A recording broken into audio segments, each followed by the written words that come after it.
esta mesa. Intentamos que los temas fueran lo más temáticamente semejantes entre sí. De alguna manera hay una diversidad muy grande en las temáticas. Esperamos que esto dé pie a una discusión interesante después de la exposición de cada uno, de cada una. Entonces, mientras se carga la presentación de Erika, mientras me la puede enviar, vamos a iniciar con Mariano Fabris. Mariano, de la Universidad del Plata, es doctor en Historia por la Universidad Nacional del Mar del Plata, donde se desempeña como docente en la asignatura Historia Social General. Es investigador independiente de CONICET, director del Grupo de Investigación Actores y Poder en la Sociedad Argentina e integrante de la Red de Estudios de Historia de la Secularización y la Laicidad y de la Red del Grupo de Estudios de Historia de la Iglesia Religio. Es autor de Iglesia y Democracia, editado en Protohistoria 2011, y compilador de Democracia en Reconstrucción junto a Roberto Tortorella, en EUDEM en 2011 también. Criterio y el siglo XX argentino junto a Miranda Lida en Prohistoria 2019, y el año que recuperamos la democracia en EUDEM en 2023 junto a Marcela Ferrari. Además cuenta con numerosos artículos y capítulos de libros sobre la Iglesia y el catolicismo en la historia reciente, y hoy nos va a hablar de dictadura, represión y regulación de la religión, el caso de los testigos de Jehová en la ciudad de Mar del Plata, 1976-1983. Muy bien, bienvenido Mariano, adelante. Bueno, muchas gracias Edilberto por la presentación y por permitirme participar de la mesa. Trataré de ser breve y mantenerme dentro de los 15 minutos, así podemos después, en todo caso, intercambiar. Cuento rápidamente el marco de esta investigación, como se desprende de la presentación. Yo soy historiador, trabajo hace muchos años sobre la Iglesia Católica. Mi tesis de doctorado fue sobre la Iglesia Católica y después trabajé diferentes actores, jerarquía, algunos grupos religiosos, prensa católica, principalmente en lo que sería el periodo de la dictadura en Argentina, que fue entre 1976 y 1983, la última dictadura militar, y también en el periodo siguiente, que es el periodo de reconstrucción o de democratización, que es el que sigue y se extiende entre 1983 y 1989. En este caso, en los últimos años, vengo investigando sobre las formas de regulación de la religión, ¿no? O sea, cómo diferentes actores intervienen configurando las formas de regular el espacio religioso. Mi perspectiva principalmente es sobre la Iglesia Católica, o sea, cómo la Iglesia Católica, que en Argentina es casi oficial, no es oficial, pero es la Constitución es el único culto al que le reconoce sostenimiento, y hay una serie de leyes y normativas que que se han sancionado a lo largo de los últimos 40, 50 años, que le garantizan a la Iglesia Católica cierto sostenimiento económico, ¿no? Por lo tanto, la intención o el interés que vengo desarrollando es el de tratar de comprender cómo la Iglesia Católica interviene o está interesada en participar en esa configuración de la regulación que de alguna manera condiciona el espacio religioso en Argentina, ¿no? Y principalmente, si bien este es un tema que ha sido o está siendo muy trabajado en Argentina por antropólogos y sociólogos, mi intención es adentrarme en una perspectiva poco explorada, que es la perspectiva histórica, porque por lo general conocemos poco de cómo era el espacio religioso en el pasado, más o menos en el pasado dictatorial. Entonces mi idea era recuperar la perspectiva histórica para abordar estos temas.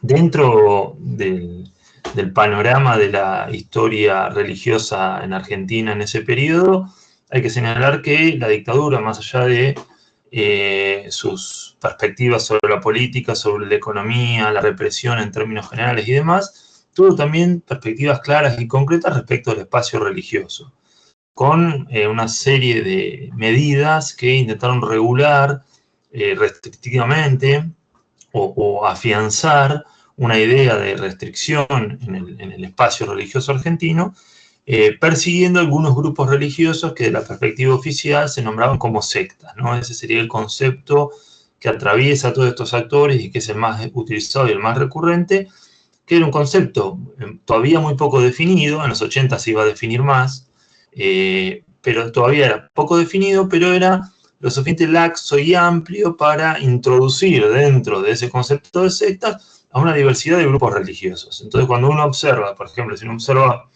el discurso oficial, entraban ahí determinados actores o grupos religiosos.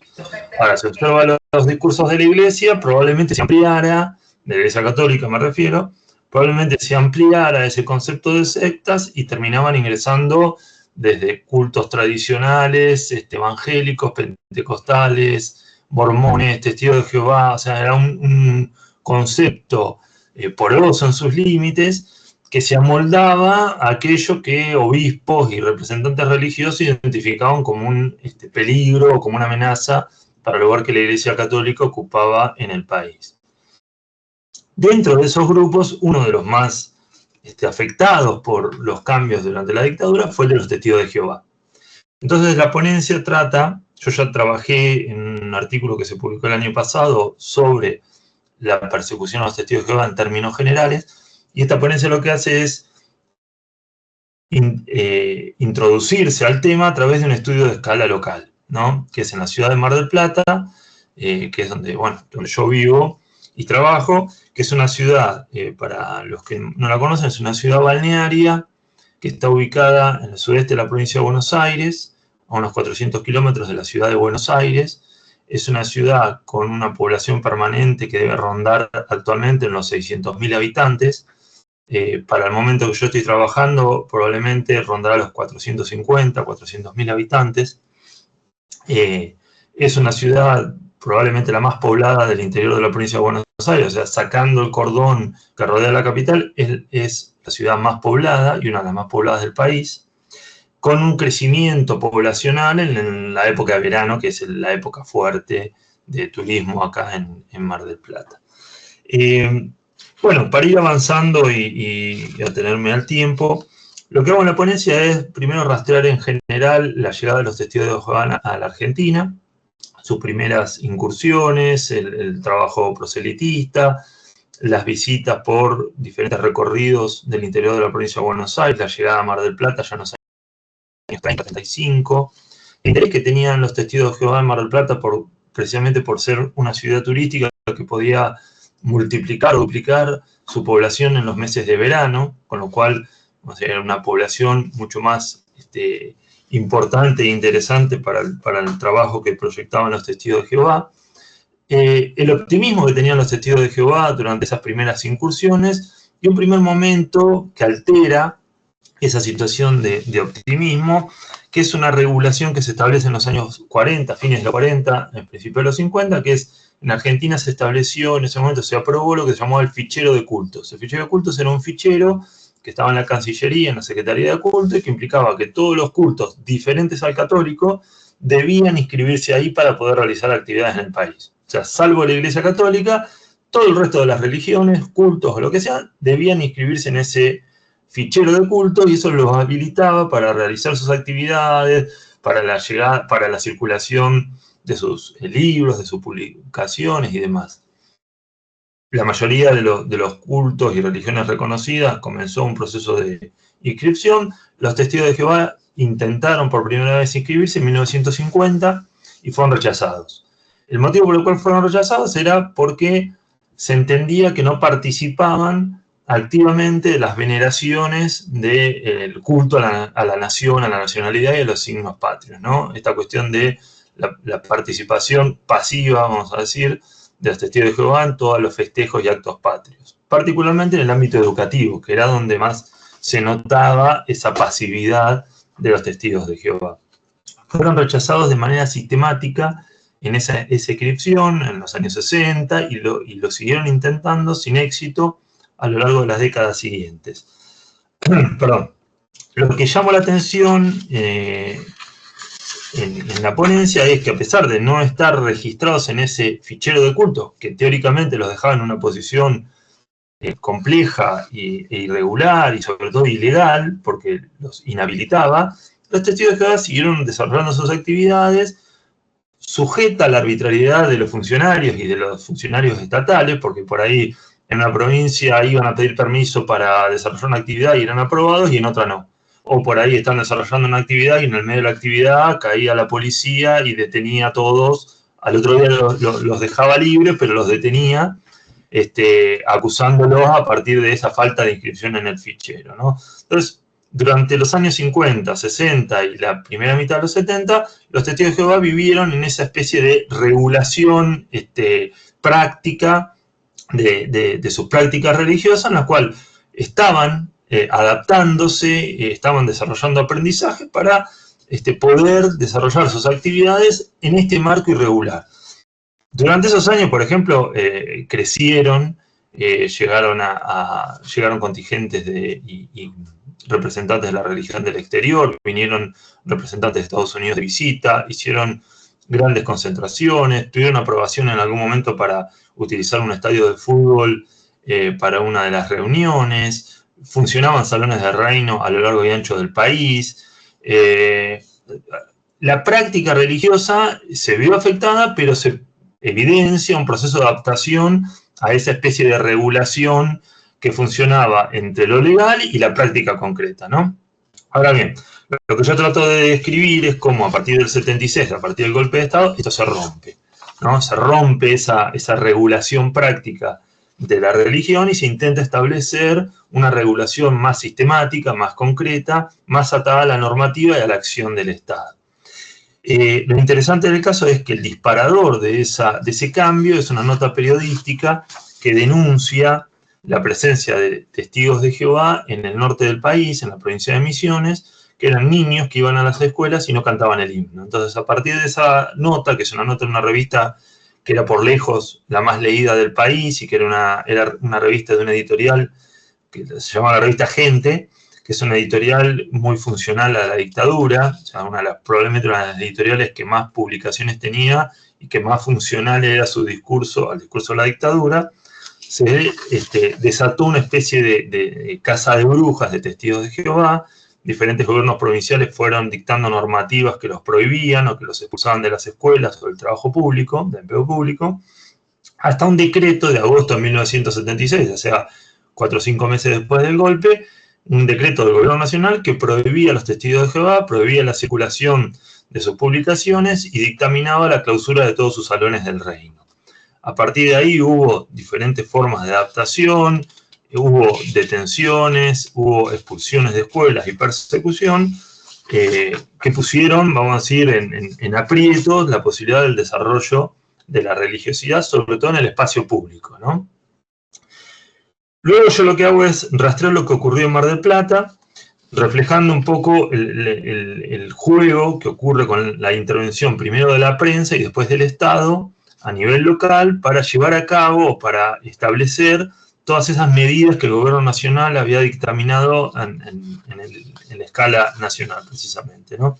Entonces ahí, por empezar, muestro la prensa, el principal diario de acá de la ciudad de Mar del Plata, llamada La Capital, que se había interesado primero meses antes por la situación de los testigos de Jehová en África, que eran perseguidos, y 2 o 3 meses después se convierte en un diario que empieza a investigar sobre los testigos de Jehová, a denunciarlos, a ir a las escuelas a buscar a niños que eran testigos de Jehová, y sobre todo imitando el vínculo que había establecido inicialmente esa revista Gente entre la zona de frontera de Misiones y los testigos de Jehová, o sea, el peligro de lo extranjero que viene de afuera. Yo esto no lo dije, pero la primera nota lo que hacía era denunciar que eran chicos que habían, o familias que habían llegado desde Brasil, porque es una zona limítrofe, en la provincia de Misiones, y se habían radicado en zonas ilegales, y desde ahí estaban dando crecimiento a este culto que era una especie de secta. Lo que ocurre en Mar del Plata es parecido. Nosotros no somos una zona limítrofe, o por lo menos no limitamos con ningún país, pero en la zona de Batán, que es un barrio periférico de la ciudad, había una comunidad de inmigrantes chilenos muy importante. Entonces lo que los medios establecen es la relación entre los testigos de Jehová y los inmigrantes chilenos. una relación nunca comprobada, pero que resonaba en un momento en que entre Argentina y Chile había habido conatos de agresión bélica o había tensiones por la posibilidad de discusiones respecto de las zonas limítrofes. Entonces, eso alimenta, vamos a decir, en la comunidad el terror que implica una secta que a la vez son chilenos. Aunque nunca se comprobó si eran chilenos o no, eso no importa, pero funcionaba como un artilugio para darle magnitud o terror a la población. Luego describo y analizo la intervención del Estado, aprovechando las fuentes disponibles, y doy cuenta de, primero, la importancia que tenían los testigos de Jehová en Mar del Plata, que eran realmente una comunidad religiosa muy relevante. Había 9 salones del reino en la ciudad de Mar del Plata para una población de 400.000 habitantes, más o menos. Muestro la magnitud de las expulsiones en las escuelas. Aparentemente, alrededor de 70 chicos fueron expulsados de las escuelas de Mar del Plata por ser testigos de Jehová. Después fueron reincorporados, básicamente fueron reincorporados porque la justicia en algunos casos intervino y obligó al Estado a reconocer que el derecho a la educación era prioritario. Por eso hubo un proceso de expulsión y de reincorporación de alumnos. Y trato de explicar a grandes rasgos por qué en Mar del Plata, a diferencia de otras ciudades, tuvo tamaña magnitud la persecución a los testigos de Jehová. Porque ahí no me quiero detener mucho, pero ofrezco un cuadro donde comparo las expulsiones con otras ciudades mucho más pobladas, y el nivel de expulsiones de Mar del Plata es muy superior, y al menos en términos de hipótesis, las respuestas que puedo ofrecer tienen que ver, por un lado, con el funcionamiento del entramado represivo en Mar del Plata. Mar del Plata es una ciudad donde tiene asiento las 3 Fuerzas Armadas, o sea, hay regimientos del Ejército, regimientos de la Fuerza Aérea y regimientos de la Marina en la ciudad. Y el entramado represivo funcionó de una manera diferencial respecto de otras ciudades del país, con un nivel de articulación muy importante, donde además se sumaban fuerzas de seguridad, la policía, gendarmería, prefectura naval,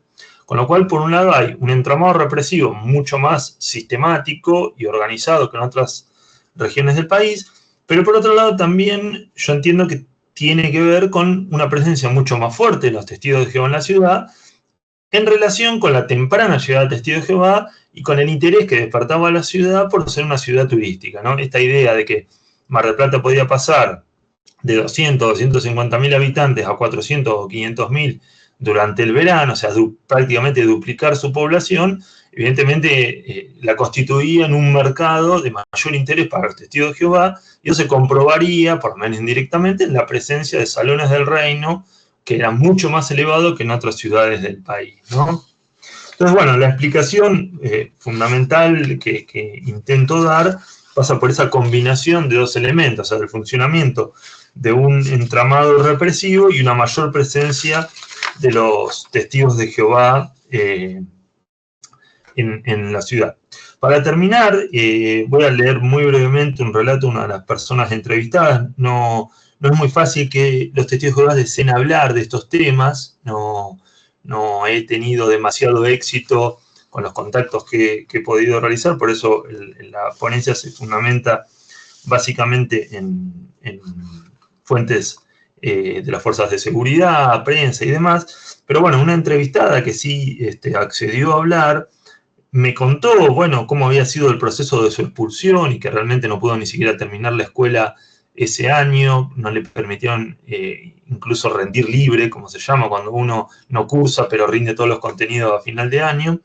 Y a partir del relato de eso yo, bueno, hago una reflexión respecto de cómo se articula una serie de factores que terminan interviniendo en la suerte o en la situación de personas concretas, ¿no? Entonces, yo digo, el relato de LB, no utilizo el nombre, nos acerca a los efectos concretos de la regulación en la vida cotidiana de las personas. En su trayecto escolar se solapan actitudes sociales alimentadas por discursos mediáticos y oficiales y las intervenciones institucionales de las autoridades en cumplimiento de lo que disponían leyes, decretos y resoluciones. En la articulación de estas dimensiones se concretó el impedimento para que la alumna continuara en su escuela e incluso pudiera rendir libre los contenidos. Su relato también da cuenta de la situación más general de los testigos de Jehová y de la adaptación que intentan recurriendo a una predicación más informal, que evitaba la recorrida casa con casa en las reuniones o las reuniones en domicilio ante la imposibilidad de usar los salones. En definitiva, y para cerrar, lo que evidencia es también los límites del proceso de regulación en la medida que los testigos de Jehová pudieron adaptarse con diferente suerte a este proceso de persecución y regulación, y obviamente una vez que retornó la democracia, apenas retornó la democracia, lograron por primera vez ser incorporados al Registro Nacional de Cultos en el año 1984. Bueno, muchas gracias. Muchas gracias, Mariano. Te agradecemos. Muy bien. Vamos a pasar con Erika Marjorie Wamani Rimachi. Ella es egresada de la maestría en Filosofía y licenciada en Psicología de la Universidad Nacional Mayor de San Marcos y bachiller en Teología de la Universidad Peruana Unión. Fue becaria PAME UDUAL en el programa de Psicología de la Universidad Piloto de Colombia y participó de estancias internacionales de posgrado en la Facultad de Humanidades de la Universidad Zukunft, Alemania, la Universidad del Rosario, Colombia, y en la Justus Liebig Universität Gießen, Alemania, en Derechos Humanos, Estudios de Paz y Conflictos. Cuenta con más de 5 años de experiencia profesional en el sector público y privado, en el Departamento de Salud Mental y de Gestión Humana. Actualmente está cursando la laurea magistrale de Teología del Instituto Adventista Villa Aurora, Italia, y es candidata al doctorado en Teología de la Universidad Pontificia Bolivariana de Colombia. Muy bien, Erika, voy a compartir la pantalla y tú me vas indicando cuando vayamos cambiando de página. Adelante. Muy buenos días con todos. Primero que nada, quiero agradecer la oportunidad que el comité organizador me da de presentar este trabajo de investigación. Básicamente, este trabajo ha sido realizado con el fin de poder intentar resolver los conflictos internos de poder que hay dentro de la Iglesia Adventista. En ese sentido, en esta investigación, ¿no? se profundiza el análisis de los principios de la sinodalidad y su potencial transformador de las estructuras de este gobierno para conducir a la Iglesia a sistemas de visión comunitaria en su praxis de fe. Entonces, el análisis de alguna manera inicia, ¿no? con una revisión de la evolución de la Iglesia Adventista del séptimo día, desde sus orígenes hasta su actual estructura democrática de presentación global. Luego, sabiendo que la Iglesia Adventista toma como base principal la Biblia, se exploran las bases teológicas de la sinodalidad. Bueno, y vamos a ir viendo esto a lo largo de la presentación. Y en este proceso dinámico, ¿no? Podemos pasar a la siguiente. Y en este proceso que habíamos comentado, de alguna manera, cuando nosotros observamos, ¿no? desde la construcción de las sociedades, es imperativo que exista siempre una constante actualización de la tradición social hacia los desafíos de las nuevas generaciones. Entonces, este concepto que vemos a nivel social se aplica igualmente en el ámbito eclesiástico, ya que la Iglesia en su conjunto se ha visto constantemente enfrentada a nuevas temáticas, retos e interpretaciones que ponen de necesidad la actualización del enfoque de su fe. Un desafío para el cual ya Lerin se estableció un conjunto de reglas de recurrencia interna que fueron desarrollados a lo largo de los años, ¿no? Fueron de alguna manera desarrollados las guías de la discusión teológica y los conflictos de poder, ese también. Esta técnica, si bien es cierto, funciona muy bien para desafíos internos, pero cuando la Iglesia se ha enfrentado a nuevas investigaciones o praxis culturales externas, las discusiones a menudo se hacen infructíferas. Es por ello que se presenta esa necesidad de abordar las implicaciones teológicas de estas demandas y manifestaciones externas de la fe. En este sentido, en este artículo, en este trabajo, se centra, ¿no? en analizar cómo la adopción de los principios de la sinodalidad puede conducir y dar respuesta a los signos de los tiempos dentro del contexto social moderno. Siguiente. Aquí vamos a ver un poco la Iglesia Adventista, ¿no? y cómo se ha venido estructurando. La iglesia adventista tiene sus orígenes en el segundo despertar, ¿no? Periodo de tiempo en el cual Guillermo Miller estimó la segunda venida de Jesús en octubre de 1844. Pero llegada esa fecha, ese evento no ocurrió de la manera prevista. A raíz de ese evento, un gran grupo de fieles entraron en crisis y sufrieron un proceso de pérdida de identidad. Pero un pequeño grupo continuó analizando el texto bíblico para poder encontrar respuestas y fue de esa manera que se llegó a comprender que, así como en la tradición judía, antes de la expiación del pecado, el sacerdote debía pasar del lugar santo al lugar santísimo, así también Jesucristo debía pasar en el cielo del lugar santo al lugar santísimo. En consecuencia, hacia la fecha pronosticada era hacia la fecha en la cual Jesús iniciaba su ministerio, en el cielo. Es a partir de entonces que se identifica el nacimiento de la iglesia adventista. Pero su nacimiento como organización sucedería en mayo de 1863. A partir de entonces, la Iglesia Adventista se constituiría bajo un modelo de acción representativa. Significa, ¿no?, que las decisiones administrativas y doctrinales se toman mediante representantes elegidos por los miembros de la Iglesia, reflejando así la voluntad colectiva de la Iglesia bajo la guía de Dios. Entonces, es así como la Iglesia, constituida bajo este modelo de acción representativa y la Asociación General, ¿no?, como entidad responsable de conducir, que conducen la Iglesia como estructura. Los miembros de la Iglesia, ¿no?, en este modelo, realizan un proceso de elección que culminan con el nombramiento de los delegados. Entonces, estos delegados serán quienes representen la voz es el grupo que los eligió en el siguiente nivel de la organización. De esa manera se escogen a los representantes de las asambleas para distintos niveles de la estructura eclesiástica: asociación, unión y conferencia general. Por ejemplo, ¿no? En este caso, la misión de los delegados es tomar decisiones inspiradas por el Espíritu, de manera que sus reflexiones, ¿no?, se orienten al mejor bienestar de todos los miembros de la obra. El modelo de la organización de la Iglesia tiene por objetivo preservar la autoridad representativa en la Iglesia, a fin de poder mantener una relación directa de la institución con los miembros del cuerpo de Cristo a través de sus líderes y delegados. Ese sistema funcionó muy bien mientras el número de instancias dentro de la institución eran pocas, pero a medida que el movimiento fue creciendo, las decisiones se alejaban cada vez más de los miembros ordinarios y comenzaban a ser un proceso de discusión estéril que terminaban con la emisión solo de los votos.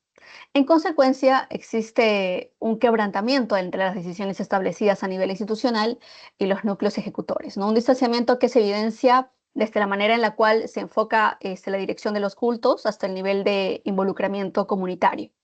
Si bien este hecho es el síntoma más externo de un debilitamiento de la representatividad ministerial, con esta afirmación no se pretende censurar la diversidad que existe en las iglesias en sus expresiones de fe o servicio, sino que por el contrario se busca acercar más estas posturas particulares a la discusión teológica institucional. De esta manera, las decisiones del cuerpo organizado se pueden enriquecer más de las realidades locales y a su vez estas se fortalecen de las discusiones y experiencias ministeriales. Un ejemplo de la importancia que puede llegar a tener el restablecimiento de esta retroalimentación bidireccional y multiculturalidad es la polémica respecto de la inclusión de las personas LGTB en las iglesias adventistas, ¿no? Una discusión que tiene sus orígenes en la creación del grupo Kinship en los años 70, que sin embargo la iglesia adventista aún no ha entrado en diálogo directo respecto a esta temática. Si bien el caso de la homosexualidad es un tema no resuelto en la iglesia adventista, no es el único, porque también hay temáticas como la ordenación de la mujer, la praxis de la reforma alimentaria pro salud, el papel del ciudadano cristiano en contextos de crisis social y político, y muchos otros están cobrando polémica, ¿no?, en los entornos comunitarios de las iglesias locales. Es por ello que es necesario la reorganización de la postura representativa de la Iglesia a fin de poder fortalecernos su esencia profética y resolver armoniosamente los conflictos de poder. Entonces vemos aquí que de alguna manera, a pesar de las raíces democráticas de la Iglesia Adventista, se observa que ha experimentado una deriva del modelo ideal representativo, alejando a los delegados y las decisiones ministeriales de la experiencia de fe en la comunidad. Siguiente. Hablando aquí de los principios de la sinodalidad, vemos que sabemos que la fortaleza de la Iglesia Adventista radica en la interpretación bíblica, ¿no? Y por ende, todo cambio que se pretende implementar debe partir de una exhaustiva interpretación de la Biblia. En este punto, los principios de la sinodalidad son una excelente base para poder fundamentar el retorno al diálogo articulado con las bases desde la revelación del Espíritu.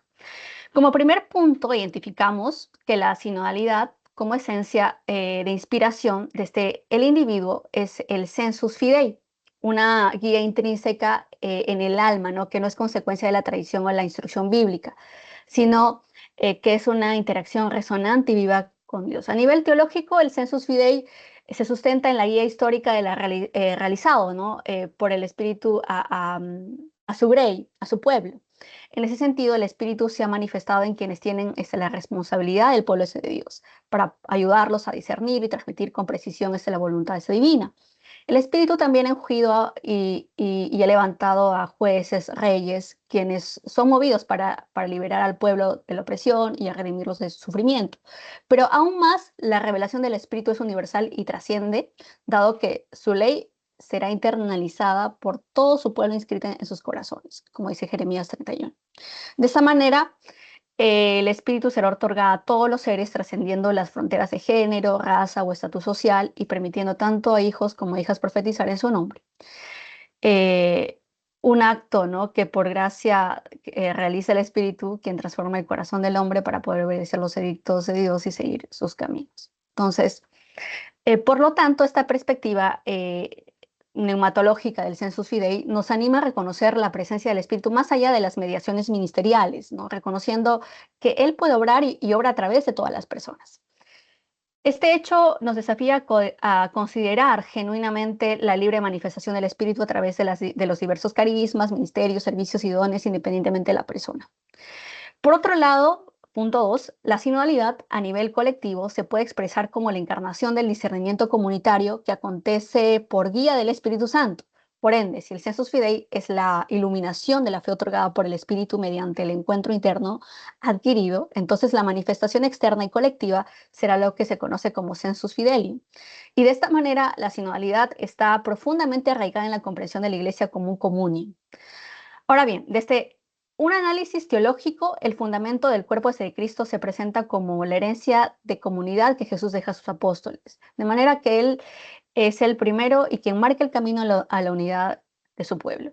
Este concepto se presenta por primera vez referenciado durante la Última Cena, por ejemplo, pero después sería continuamente citado para denotar la multiculturalidad e identidad única que conforman todos los seguidores de Cristo. Entonces, de esta manera, el cuerpo místico de Cristo es la Iglesia unida como un todo, como un ente vivo en sí mismo que actúa bajo la inspiración del Espíritu Santo. Luego, su fundamento de fe conjunta se encontrará, ¿no?, en el legado del Espíritu que Jesús había dicho que les daría a los que lo siguen. Una promesa que se materializó en el día del Pentecostés y se heredó a toda la Iglesia mediante el bautismo. Es este espíritu quien ahora acompaña a la iglesia, se la dota de una guía de verdad y que les permite no olvidar las enseñanzas de Cristo y les dé luz de entendimiento ante los desafíos de la modernidad.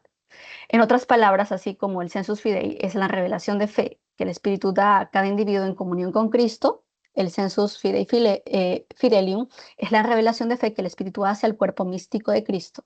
Ambos son la esencia de la sinodalidad y por lo tanto no hay contrariedad con respecto, porque acabamos de ver que hay base bíblica respecto a los principios de la sinodalidad. Siguiente. Bien. La adaptación de los principios de sinodalidad dentro de la Iglesia Adventista podrían marcar un cambio significativo en su modelo de gobierno, guiándolos hacia una nueva versión más inclusiva y participativa. Entonces, la adopción de la sinodalidad dentro de la Iglesia marca una transformación significativa en la forma en que los creyentes revitalizan y experimentan su fe. De hecho, al promover la corresponsabilidad y la participación, la sinodalidad involucra a todo el pueblo de Dios y no solo a los miembros ordenados y directivos.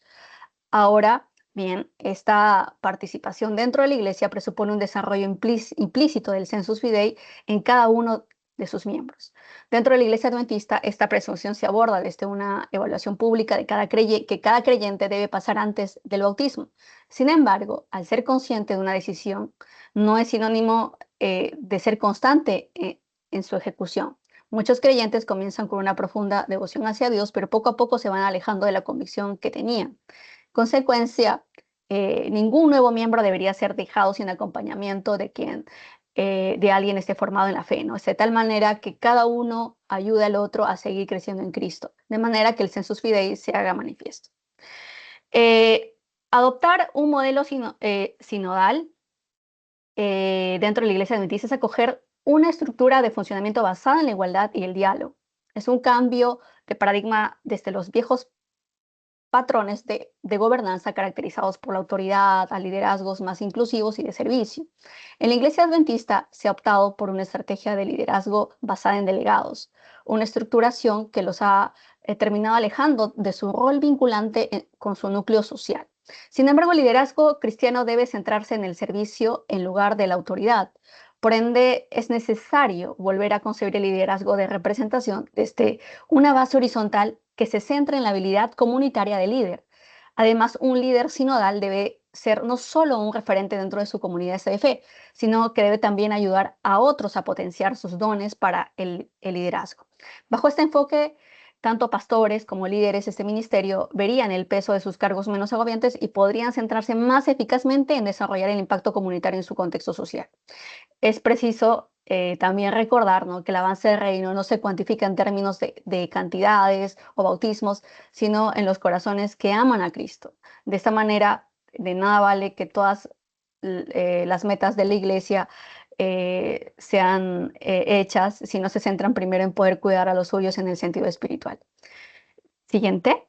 Sí. Concluimos entonces que el camino hacia la iglesia sinodal implica la renovación espiritual de toda la iglesia, eh, un fortalecimiento en la praxis de fe, ¿no? Para que cada uno de sus miembros pueda expresarse de forma viva su comunión con el Espíritu y mediante la armonización comunitaria se pueda dejar que Él se revele a su iglesia, ¿no? Para los fieles el desafío está en mantener viva la llama del amor por Cristo, no dejando, ¿no?, que las presiones del mundo los alejen de su mirada pues en Él. Para los líderes, en cambio, el desafío es velar primero por el crecimiento espiritual de toda su grey, formando líderes que los ayuden en el proceso de administración y haciendo de la responsabilidad social parte fundamental de la cultura de ser cristiano. Un camino de renovación espiritual que a medida que la Iglesia Adventista considera implementar, podría abrir la puerta a un futuro donde la sinodalidad sirva como piedra angular para la unidad, el crecimiento y el desarrollo espiritual de la comunidad de fe. Muchas gracias.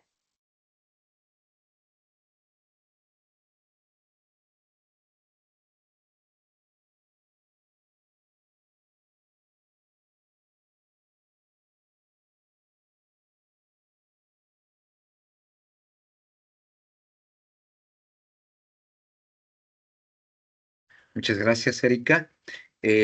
Ahora vamos a pasar con la ponencia de Alejandro Rodea Arteaga. Alejandro es licenciado en Letras Hispánicas, Universidad Nacional Autónoma de México, licenciado en Teología por la Universidad de Balaman al Líbano, maestro en Teología de San Vladimir Orthodox Theological Seminary en Nueva York y maestro en Sociología por la Universidad Iberoamericana en la Ciudad de México, doctorando en Ciencias Políticas, Sociales y Políticas de la Universidad Iberoamericana en la Ciudad de México. Él nos va a exponer el tema Latinos conversos a la Iglesia Ortodoxa, un estudio de casos sobre movilidad religiosa y elaboración identitaria en Estados Unidos. Muy bien, adelante, Alejandro. Gracias.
Mm, sí. Bien, me preguntaba Alejandro que no puede compartir la pantalla, entonces me lo va a enviar. Mientras, para seguir avanzando, porque tenemos poco tiempo, eh, le voy a pedir a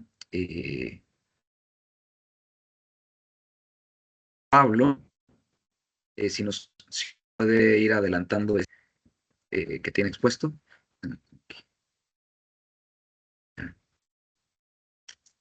¿Intercambiamos lugar entonces? Sí, ahora te presento. Ya.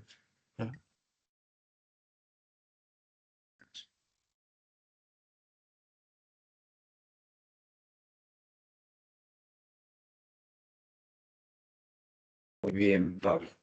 Bueno, Pablo Jiménez Araya, él es especialista en estudios romaníes e historia gitana en Chile, tesista de magíster en historia por la Universidad de Santiago de Chile, con el proyecto titulado Deseamos tener limpia nuestra frente, antigitanismo y criminalización hacia las familias gitanas en Chile entre 1927 y 1978.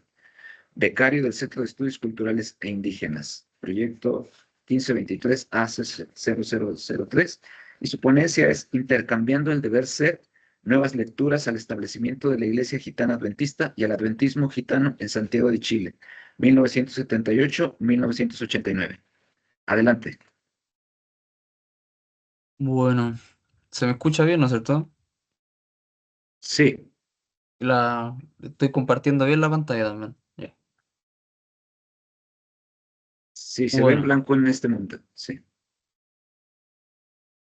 ya, ya. Bueno, gracias por la presentación.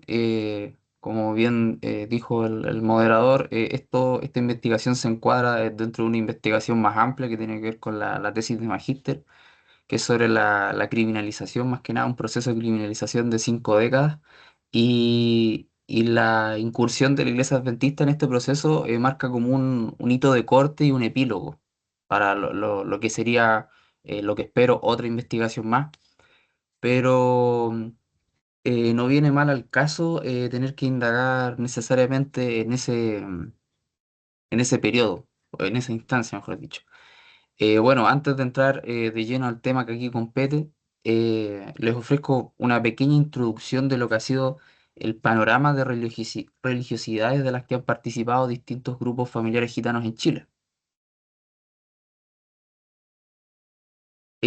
Hay dos grandes comunidades gitanas en Chile que se han instalado en el país, los Ludar y los Jorajay. Unos proceden de Rumania y los segundos proceden de Serbia, lo que sería la ex Yugoslavia, respectivamente.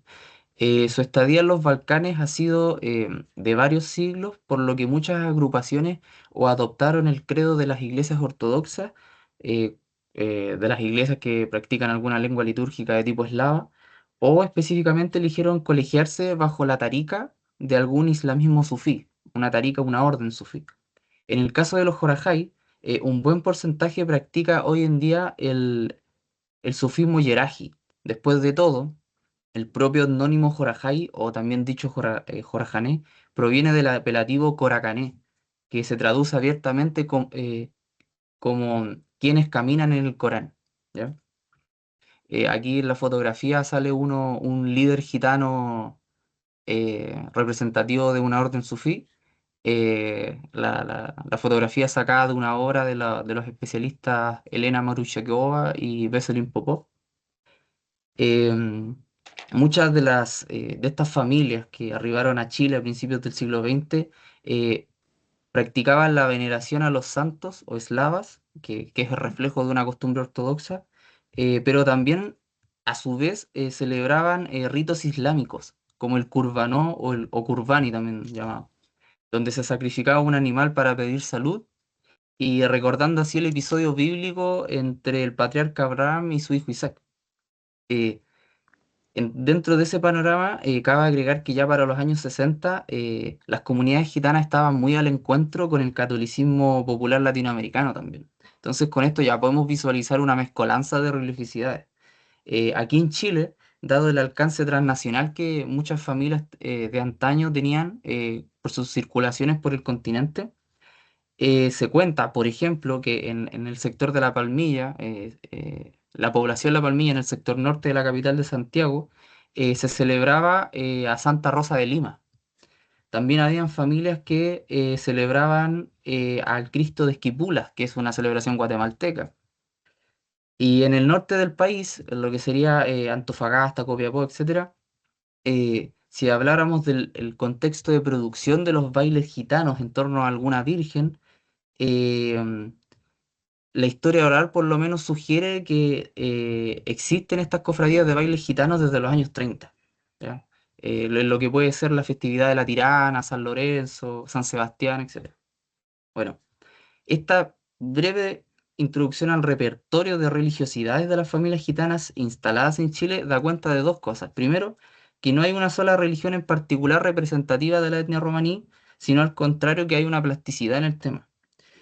Acorde a esto, hablar de la iglesia adventista gitana no es reflejo de los gitanos como adventistas, por lo menos en Chile, sino de una comunidad puntual. Y segundo, que si tomamos en cuenta los más de 100 años, por lo menos los justificables documentalmente, sobre la estadía de los gitanos en el país, nos resulta que el adventismo gitano aparece en una etapa tardía de su historia, y para nosotros reciente, que comienza a finales de la década de 1970. Entonces, retomando finalmente el tema que aquí compete, Juan Pereira, que en el año 2016 escribió el libro breve sobre los gitanos adventistas en Chile, habla de la conversión de Francisco Milanovic al credo en 1978 como un hito. Por lo menos su narración no presenta antecedentes, sino que comienza en torno a la figura de Francisco. Eh, el preludio a este hito se marca en tres etapas, que en Rancagua, que es una región al sur de Santiago, em, Francisco Milanovic se acercó al cristianismo por una iglesia pentecostal. Y luego, en la misma población de La Palmilla, en Santiago, levantó una carpa donde ofrecía estudios bíblicos. Pero para la década siguiente, más o menos, esa comunidad fue encargada a Antonio Tizzavari, un joven de origen húngaro, graduado en teología por la Universidad Adventista de Chile. Entonces, ahí surge inmediatamente una pregunta: ¿por qué el cambio denominacional de esta comunidad gitana cristiana emergente? Que es lo que vamos a ver un poco más adelante. Bueno, ahí seguramente los nexos institucionales de Tizabari afianzaron un respaldo institucional que fue aprovechado, ¿ya? Esa carpa iglesia que Francisco levantó en La Palmilla fue reemplazada luego en el año 89 por la construcción de una edificación formal, en lo que sería la comuna de La Cisterna, un poco al sur de La Palmilla, dentro de la misma capital de Santiago. Lo que simbolizaría ya la primera sede oficial de una iglesia adventista gitana, ¿ya? Bueno, eso como contextualización. Al respecto, esta presentación apunta a los porqués de la recepción y adopción del credo adventista por buena parte de la comunidad gitana santiaguina, en primera instancia, porque después se iría expandiendo en otras regiones. En pocas palabras, responder a qué supuso la Iglesia Adventista como institución religiosa para Francisco Milanovic y familia. Bueno, ahí intento sostener que la conversión de Milanovic fue un suceso que reacondicionó la situación de la etnia como grupo social por la apropiación de la reputación del mundo evangélico, consiguiendo su respaldo, al intercambiar un deber ser gitano por un deber ser cristiano, lo que provocaría desde la sociedad mayoritaria nuevas miradas no criminalizantes, ¿ya? Estas dos fotografías corresponden a la obra de Luis Navarro, un fotógrafo chileno que viene dando cuenta de lo que es la vida gitana desde el año 81. Estas dos fotografías corresponden al año 2000 y lo que logra verse en el fondo es la construcción de esta edificación que se levantó el año 89, una edificación ya formal. La carpa iglesia que se levantó en La Palmilla era una carpa militar que habían comprado para poder hacer sus estudios bíblicos y los cultos de manera provisoria, ¿ya? Eh, Antes sí, hay una pregunta más fundamental. ¿Por qué la iglesia adventista? Y no la pentecostal, por ejemplo, en primera instancia. porque en Argentina, por ejemplo, está presente la Iglesia Evangélica Bíblica ROM de Buenos Aires, que ha tenido ciertos alcances con algunas iglesias del sur de Chile. Bueno, considero que la iglesia adventista logró cohesionar con la etnia gitana principalmente por tres motivos. Primero, el mundo evangélico ha sido representativo de una teología del cuerpo, o mejor dicho, de una devoción donde el cuerpo toma protagonismo dentro del medio social que figura el templo, lo que implica, a ojos de cualquier observador, el ministerio de alabanza, el don de lenguas y la danza. En ese sentido, no es casual que la etnia gitana simpatice con los derviches girófagos musulmanes, simpatice con los pentecostalismos o simpatice con las cofradías de bailes insertas en algún tipo de devoción mariana, como lo ha sido en la España andaluza o el propio norte de Chile.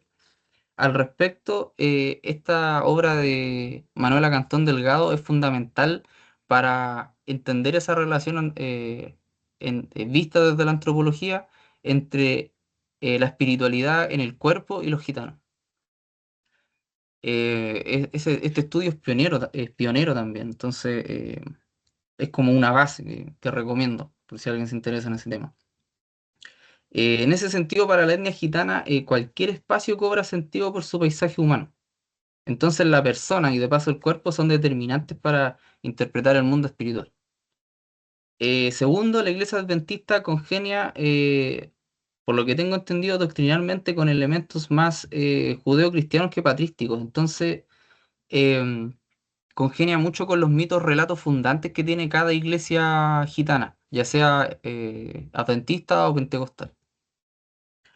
Ya desde época bizantina, la etnia gitana, en algún comentario sobre los últimos dos concilios ecuménicos o en alguna hagiografía de algún santo, se les interpretaba a los gitanos como una secta judaizante cuasi maniquea, por conservar reglas propias del Antiguo Testamento. En Argentina hoy en día hay agrupaciones familiares que procuran reproducir al pie de la letra Levítico capítulo 16, por ejemplo.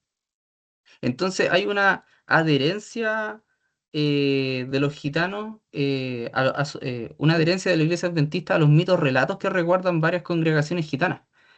En la misma iglesia bíblica ROM de Buenos Aires, por ejemplo, dicen descender de Cetura, la tercera esposa de Abraham. En la iglesia evangélica de Filadelfia dicen descender de la tribu de Simeón. Y en el pórtico de la sede que Francisco Milanovic levantó en la comuna de La Cisterna, en el pórtico dice Iglesia Adventista y abajo dice Somos Recabitas, aludiendo al capítulo 35 del profeta Jeremías. Y tercero, como el punto que presenta los elementos más sociológicos a considerar aquí, es la hospitalidad de la Iglesia Adventista. En Rumania, por ejemplo, la experiencia histórica de esclavitud por parte del Estado, por parte de la élite terrateniente y por parte de la propia Iglesia Ortodoxa, alejó a las comunidades allí residentes, generó una distancia. Em, eh, los gitanos en ese sentido, como dato, fueron los últimos esclavos modernos, los últimos esclavos de la Europa moderna. Y aún así, en estos países balcánicos siguieron los malos tratos en la vía pública y al interior de las mismas iglesias ortodoxas. Hay un silencio curioso ahí. De la misma manera que la población afrodescendiente en Estados Unidos las obligaba a sentarse al fondo de los autobuses, a los gitanos se les obligaba a sentarse en las últimas bancas de las iglesias ortodoxas. Pero en la iglesia adventista no ocurrió eso.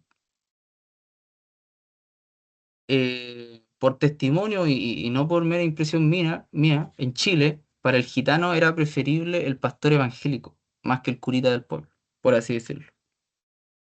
Entonces, a diferencia de otros contextos de participación religiosa, el adventismo gitano supuso una serie de correlaciones con la etnia gitana, que terminaron por moldear el deber ser colectivo ya entrada la década de 1990, o por lo menos visto con más fuerza desde 1989 cuando se levantó oficialmente este edificio de la primera iglesia adventista gitana. Un ejemplo, como ya para ir cerrando, de las secuelas del evento, fue un proyecto de escolarización de la infancia gitana en la ciudad de La Serena. El- la comunidad había enviado muchas solicitudes de amparo a la Municipalidad de La Serena, pero la municipalidad rechazaba la entrega de los recursos. En cambio, dado que la iglesia adventista ya tenía alcance en muchas ciudades del país y en la ciudad de La Serena había un colegio adventista, el colegio adventista intervino en favor de esta comunidad gitana y solo por ese respaldo de la iglesia adventista, la municipalidad hizo entrega de los recursos. Claro, entonces la mediación de la institución adventista instó ya el primer levantamiento de un primer colegio en el lugar. En ese sentido fue necesaria su actuación para minimizar las miradas criminalizantes habituadas, que según mis investigaciones en el magíster vienen articulándose desde los años 20. En ese caso yo parto desde el año 27.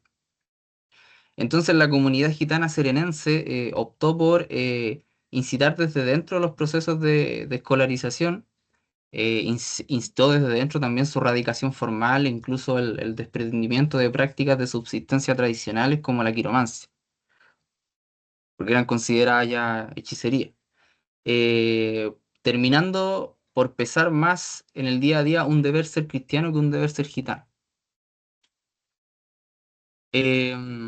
Bueno, y ya para cerrar, eso es una de las cosas que también apunta Pereira, en el que, como dice la cita, los gitanos que se hacen adventistas enfrentan las dificultades para adaptarse a la iglesia. Hay un choque cultural donde tienen que dejar la bebida, las danzas, cambiar la alimentación, dejar de leer la suerte. Y entonces ya no hay un deber ser gitano puro, tradicional, sino que empieza a hibridarse culturalmente con un deber ser cristiano. Y eso es lo que más que nada, no solamente en La Serena, sino que también en el resto de ciudades ha alimentado o por lo menos ha disminuido la criminalización, que se veía con tanto fuerza desde los debates intelectuales y criminológicos en Chile en las décadas anteriores. Eso sería, muchas gracias. Muchas gracias, Pablo. Al final vamos a tener varias espacios para conversación. Si puedes dejar de compartir pantalla, por favor, para que podamos transmitir la otra. Excelente, gracias. Ahora sí vamos a pasar con Alejandro. Ok. Sí.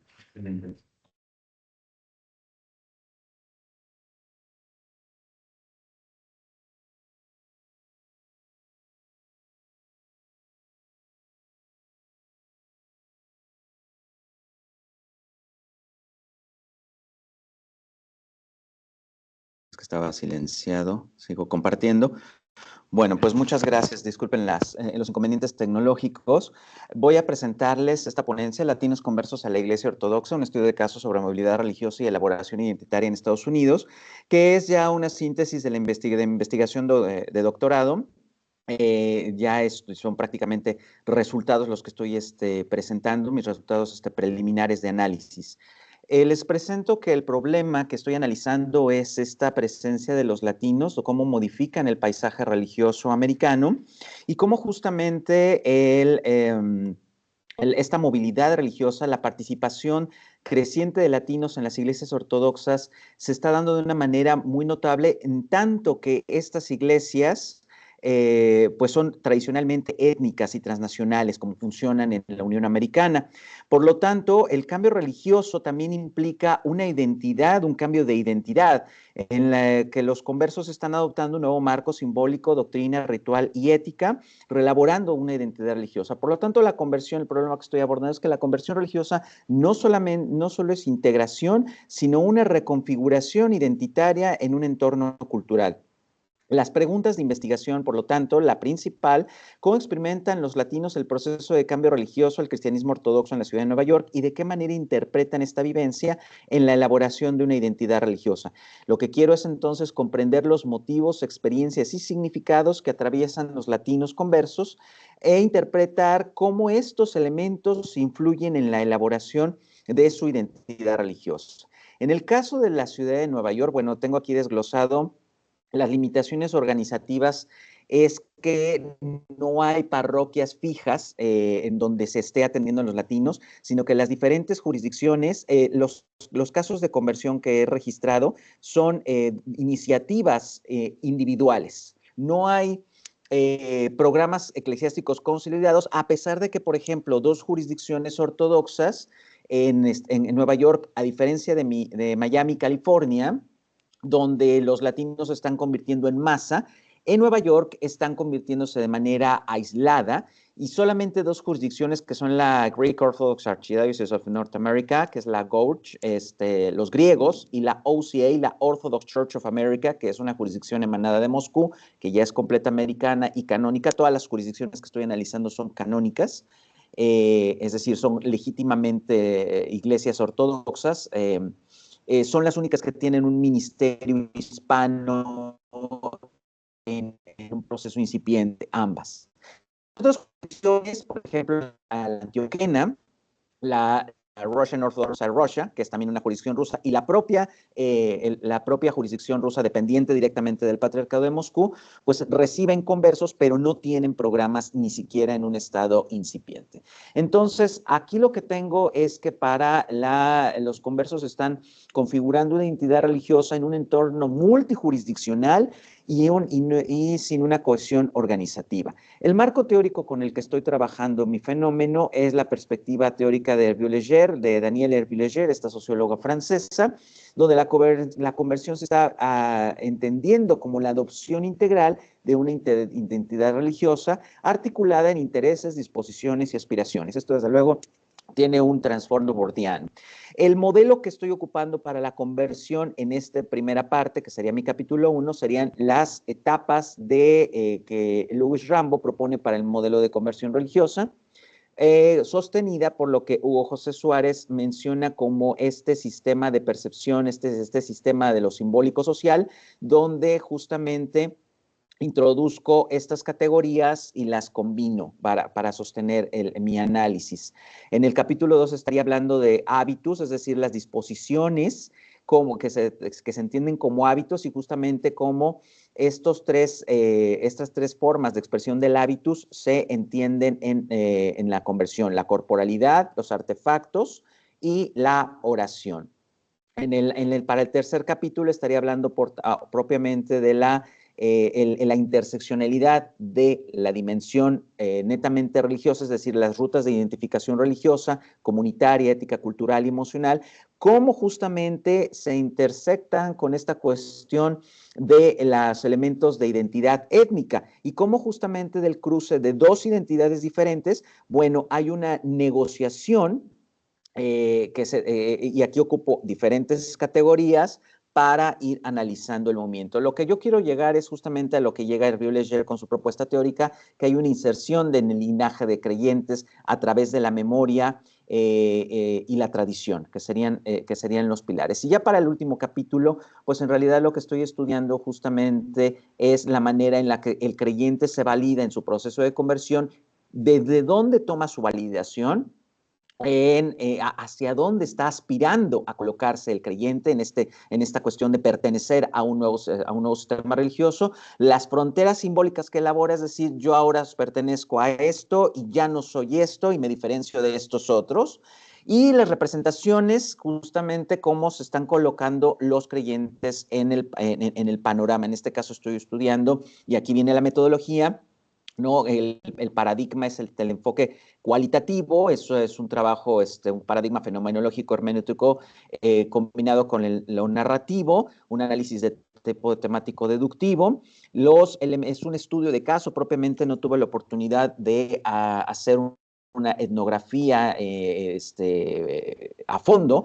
Por lo tanto, los elementos que estoy utilizando para mi análisis son principalmente las entrevistas a profundidad que he tomado a distancia, en su mayoría vía Zoom, y fotografías en varias categorías, la foto etnográfica que he podido tomar en mis visitas breves, voy a hacer todavía una última visita, va a ser también las fotografías proporcionadas por los propios participantes. Aquí viene la cuestión narrativa de cómo les pedí que me contaran ellos mismos su historia con fotografías que ellos me proporcionaran, y desde luego las extraídas de perfiles de Facebook, donde justamente aquí lo ocupo para la tercera cuestión de la representación, cómo se están representando ellos, en este caso en redes, ¿no? El diario íntimo es una herramienta que estoy ocupando ya que como teólogo ortodoxo y como finalmente practicante también en la Iglesia Ortodoxa, y a la vez como científico social, pues he tenido que estar en esta situación de estarme vigilando, ¿no?, de esta reflexibilidad en el trayecto de mi investigación. En el capítulo 1 lo que he encontrado es que los entrevistados se sitúan en trayectorias religiosas, marcadas por la exposición a diversas tradiciones cristianas, el catolicismo, el pentecostalismo, evangélicos no denominacionales, y muchas veces atravesan por tensiones familiares en la búsqueda de estabilidad espiritual. Hay crisis, hay un momento de búsqueda espiritual, esto está muy claro. Hay una necesidad profunda de coherencia espiritual, de autenticidad doctrinal. Entonces, aquí surgen perfiles varios. El encuentro con lo sagrado es fundamental. La experiencia propiamente con el contacto con la Iglesia Ortodoxa se da en un nivel ritual. Por cierto, las fotografías que estoy utilizando son fotografías justamente que ellos me han proporcionado, ¿no?, en este caso, cómo la satisfacción que están buscando en este primer capítulo es satisfacer los intereses propiamente que mencioné ayer. Ellos están interesados en adquirir un capital religioso o un capital espiritual, siendo el religioso el contenedor del capital espiritual. Hay una integración ritual y hay un compromiso entonces entre emoción y razón muy detectable. El hábitus religioso, justamente lo que estoy detectando es que hay un hábitus una disposición desde la corporalidad, por ejemplo, con la práctica del ayuno, que en la tradición ortodoxa es tan severa. Entonces, no es solamente una práctica alimentaria, sino un ejercicio de vigilancia espiritual. Algunos participantes relatan cómo este hábito les permitió sentir más claramente a Dios, subrayando una conciencia encarnada de lo sagrado. Y el hábito de artefactos, por ejemplo, en esta fotografía vemos los iconos, justamente de uno de los conversos que me proporciona esta fotografía, de cómo este hábitus está en gestación. Este definitivamente no podría ser un altar del de una persona, el de una familia ortodoxa de mucho tiempo, ¿no?, un cradle orthodox, un ortodoxo por herencia, sino que se ve justamente en esta fotografía, y este es el análisis fotográfico que estaría realizando en esta cuestión narrativa, cómo la persona que me proporciona esta foto narra en esta disposición ritual de colocar en sus hogares el uso cotidiano del icon corner, ¿no?, del rincón devocional, cómo algo todavía se ve improvisado, pero aquí ya hay varios elementos que narran la propia historia del practicante. El hábitus religioso, por ejemplo, como vemos en esta imagen, pues hablamos de la forma de oración litúrgica y privada, ¿no?, en la actitud del orante, las disposiciones corporales también que implica la práctica de la oración ortodoxa, la repetición rítmica de cierto tipo de oración de ejaculatoria, que es muy común en el mundo ortodoxo, y justamente cómo las diferentes perfiles, ya vengan del catolicismo o del mundo evangélico no denominacional o del pentecostalismo, pues están adquiriendo este hábitus, ¿no? Entonces, no es meramente doctrinal, sino hay una profunda encarnación afectiva y ritual en este proceso de intersección. Ya en el capítulo 3, aquí donde abordo justamente esta intersección entre identidad étnica e identidad religiosa, bueno, primeramente los latinos se definen como latinos o de esta manera genérica, ¿no? Entonces, también pueden considerarse con sus raíces dominicanos, ecuatorianos y puertorriqueños, son los que conforman mi muestra. Hay estos marcadores de etnicidad que son los que utilicé, la familia, la lengua, como han relatado que hay conflicto entre sus familias, entonces cómo salen del núcleo familiar o cómo tienen esta, ¿cómo se llama?, relación parcial con las familias en el aspecto religioso. La lengua, pues el español, el uso de algunos es íntima no es prácticamente la que se está usando más, ni que siquiera en los que son migrantes, por ejemplo, porque mi muestra está conformada por tanto migrantes como por nativos. Hay las lenguas litúrgicas de las iglesias ortodoxas, pues en realidad se pueden ver en algunos casos como barreras, es decir, les cuesta trabajo adaptarse a los idiomas, pero también al mismo tiempo son un tesoro y un baluarte del cristianismo al cual están accediendo. El inglés entonces en este sentido funciona como un idioma bastante práctico tanto para la vida devocional comunitaria como para la vida devocional privada, ¿no? La práctica religiosa, litúrgica, comunitaria o la devoción personal. Aquí ya estoy estableciendo justamente cómo los creyentes están entrando en una cuestión de validación, en esta interacción institucional, ante todo la interacción personal con el clero, por ejemplo, como vemos en la foto de aquí, que es una foto de WhatsApp. Este es el perfil de WhatsApp de Richard, que es el chico que está aquí. Justamente aquí es muy poderosa esta narrativa visual, porque estamos viendo que lo que se está buscando, lo que está buscando el converso es la ratificación, la pertenencia y la integración a este linaje creyente desde lo institucional. Desde luego vendría lo emocional, el sentirse afirmado, acompañado y espiritualmente contenido desde de lo clerical.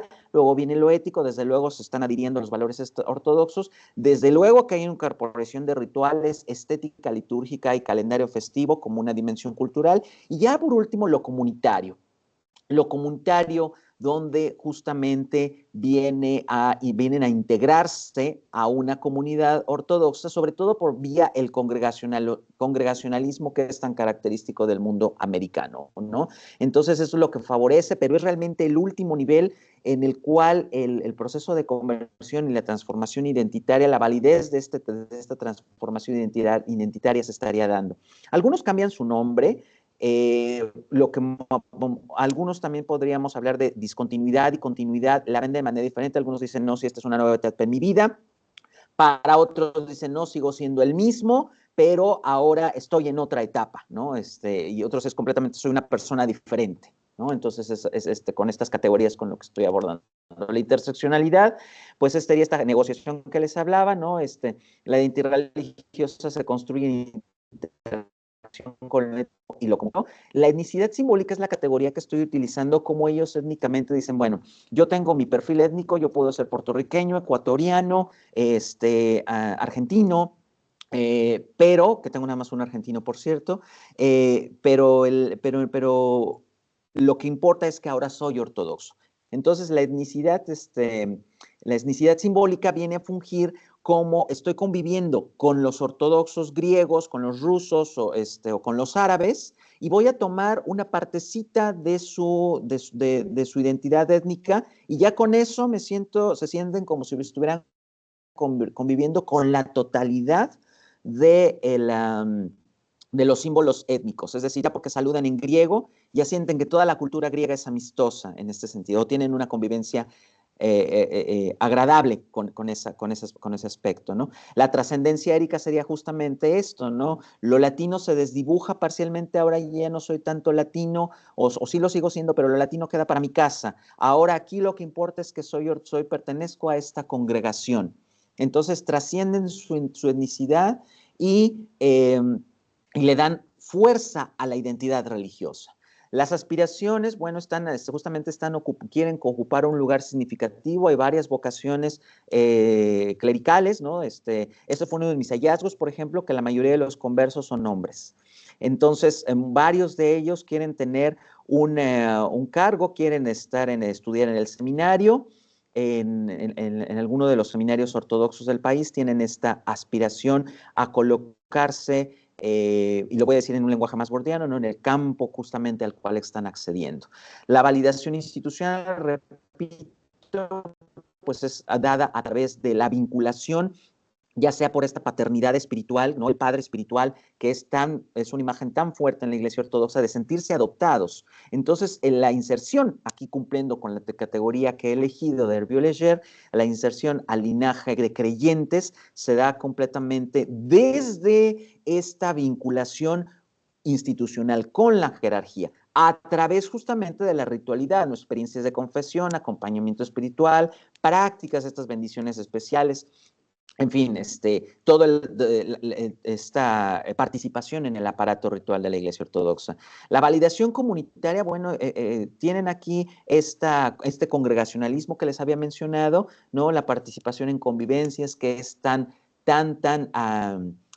palpable en los ambientes religiosos, en las comunidades religiosas de Estados Unidos. Entonces, la validación comunitaria pues se da de una manera muy orgánica para ellos. Realmente no hay casos de discriminación o que se sientan discriminados por ser latinos.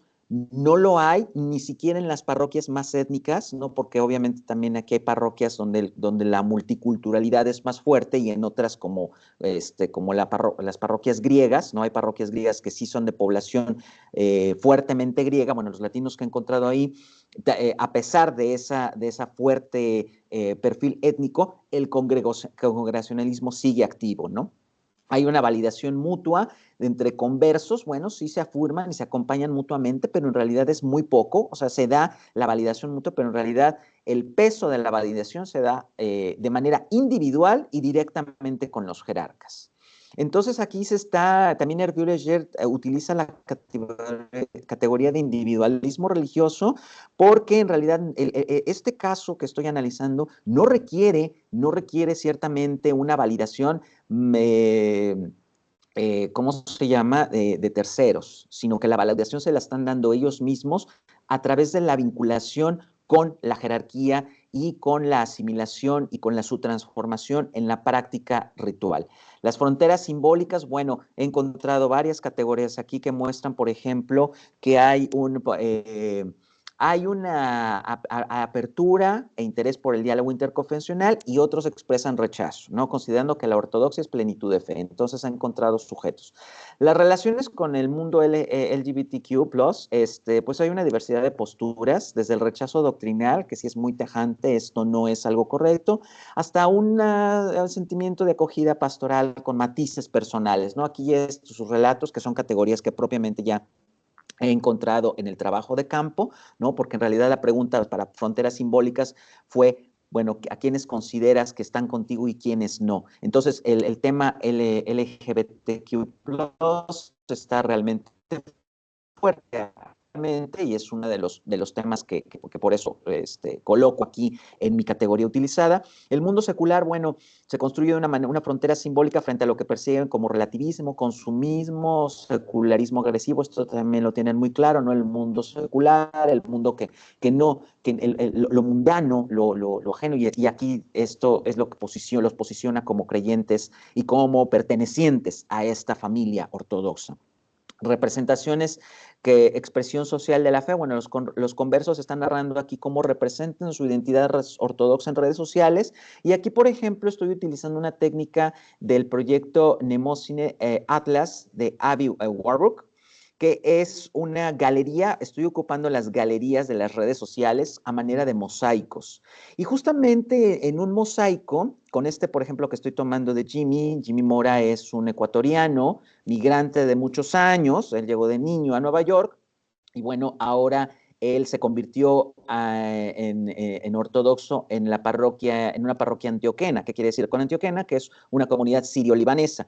Entonces, como podemos ver aquí ya en este muro, en esta galería, estaría justamente explorando todo en conjunto. Ya serían sujetos muy escogidos para mi capítulo último, de cómo en estas galerías, estoy explorando pues realmente una síntesis de todos los elementos que vine explorando en los capítulos anteriores, ¿no? Aquí vemos la memoria, justamente el linaje familiar sigue presente, pero lo litúrgico, aquí vemos, por ejemplo, un epitafio de Viernes Santo, como lo litúrgico y desde luego la iconografía, pues dice mucho, o sea, nada más de este recorte de galería. Aquí podríamos hacer conjuntamente, ¿verdad?, un análisis de que Jimmy se siente completamente insertado en la sociedad americana, ¿no? Cómo lo litúrgico es el centro de su vida y finalmente la memoria que él aún conserva, con la cual no hay. Pues aquí se presentaría el plano de la mano la voy a colocar con justamente esta estabilidad que mencionaba, que pero el sentido de pues están desde la aquí. Muchísimas gracias, por favor. Muchas gracias a todos. Todas las ponencias han sido bastante interesantes. Tenemos 15 minutos para discutir y no quiero yo abarcar la serie de preguntas, entonces voy a dejar primero lugar a ustedes para que profundicen en sus preguntas entre unos y otros, y también Lucero, que está por allí.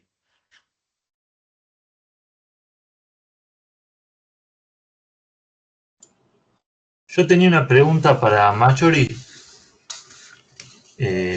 una cosa muy sencilla y más bien de inquietud y no de conocimiento.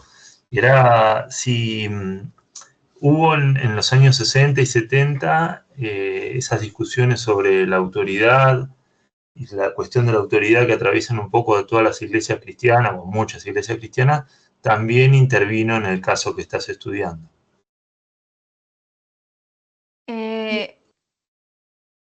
En realidad no se han llegado a discutir, digamos, estas problemáticas de... Me habías... Quizás podrías, por favor, repetirme otra vez la pregunta para entender. Sí, más que nada en los años 60 y 70 hubo una discusión sobre los roles de la autoridad dentro de las iglesias cristianas, o en alguna de esas iglesias cristianas, sobre el papel del laico en el caso de las iglesias católicas, ¿no? La horizontalidad y demás. Listo. Bueno, dentro de la iglesia adventista en realidad no ha habido un cambiamiento del modelo podríamos decirlo, este modelo eclesiástico o de jerarquía, pero sí, en el caso de la iglesia católica, a lo largo de su historia sí se ha venido dando. Hasta ahora que su modelo es sinodal, ¿no? Pero en el caso de la iglesia adventista, digamos que se ha venido construyendo bajo este modelo de representatividad. Sin embargo, ¿cómo decirlo? No es que el modelo tenga una falencia como tal en sí misma, sino que falta, o sea, creo que lo que en mi presentación he podido más o menos mencionar o quizás dejarme entender es el hecho de que se puede actualizar, ¿no? Porque incluso el hecho de pertenecer a una religión, si bien es cierto, uno adhiere doctrinas, creencias, estilos de vida, pero no permanecen así. El modelo tiene que ir actualizándose en la medida de los cambios sociales que hay, en la medida de las diversidades eclesiásticas que también existen. Entonces, más que nada, mi punto era ese, ¿no? Porque la autoridad, el liderazgo es común a todas las iglesias, pero no resuelven, al menos el modelo actual, a nivel práctico, no resuelven muchas las necesidades o problemáticas que vemos dentro de la iglesia adventista. Entonces, eso es como para mencionar un poco, ¿no? Entonces, y aprovechando que tengo la palabra, quería también un poco hacer una pregunta o comentario, eso tal vez, porque me pareció muy interesante. Quizás mi pregunta es un poco más relacionada a la interculturalidad, ¿no? Y aquí mencionaste un poco Pablo, me parece, sí, Pablo, incluso Alejandro. Eh, respecto, ¿en qué sentido, no? Esta hospitalidad, como mencionabas, es un lenguaje articulador que de pronto se puede establecer un nexo entre los adventistas y los gitanos. Pero también, de alguna manera, llevaría a preguntar por dos cosas. Primero, ¿cómo el origen cultural puede dar esa variación regional a una confesión de fe? Y creo que el ejemplo más tangible es la corriente protestante en general, ¿no? Pues la iglesia protestante en Estados Unidos es, por ejemplo, muy diferente a la latina. Y la segunda es justamente cómo aprovechar esas mixturas sociales, ¿no? Para promover el ecumenismo y el diálogo intercultural. Pues muchas veces no es justamente esa transición al diálogo el paso más difícil. Y, y otro tema que me parece, que me llamó mucho la atención respecto a la Iglesia Ortodoxa es, es saber un poco sus orígenes, ¿no? En el sentido de cómo se llegó a América. Em, Esto porque de alguna de esta manera u otra también nos permite conocer los movimientos misioneros modernos y su potencial impacto. Entonces, al mismo tiempo, la pregunta clave sería, ¿no? ¿Cuál es ese factor característico que lo diferencia de otras confesiones de fe? O si es el caso que es más una cuestión de ejecución en el estilo de vida.